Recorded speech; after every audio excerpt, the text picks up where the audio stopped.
এটা ধুতিখন সমান জোখত লৈ মাজতে লৈ এটা আমি গাঁঠি দি দিলোঁ। এইটো গাঁঠি দি দিলোঁ। গাঁঠিটো দিয়াৰ লগে লগে এইটো তলপোন বুলি কয়। এই তলপোনটো এনেকৈ আনি ইয়াত আমি খুচি দিলোঁ। খুচি দিয়াৰ লগে লগে এতিয়া আমাৰ এইটো হ'লে সোঁ ছাইড, এইটো বাওঁ ছাইড। এই সোঁ ছাইডৰ যিটো ধুতিখনৰ হেৰি এইটো আপোনাৰ অলপ কচাই দিয়ক। 1.5 হাতমান ৰাখি দিব যাতে পোনটো মাৰিবলৈ সুবিধা হয়।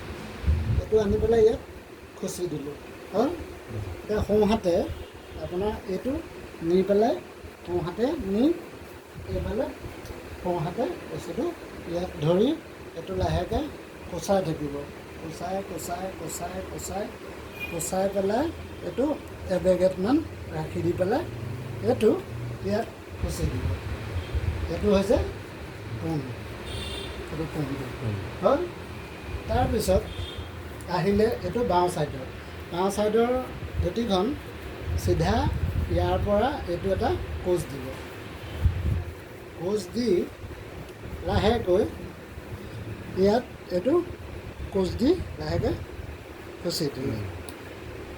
ইয়াৰ পৰা এবেগেটমান লৈ এইটো আগটো এনেকৈ কোচ এটা দি কোচ দি পেলাই লাহেকৈ এইটো এবেগেটমান ৰাখি ইয়াত এইটো কোচ দি দিলে।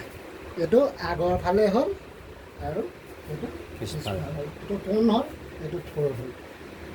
এতিয়া ধুতিখন পিন্ধা সম্পূৰ্ণ হ'ল। গতিকে নজনাসকলে ধুতিখন পিন্ধি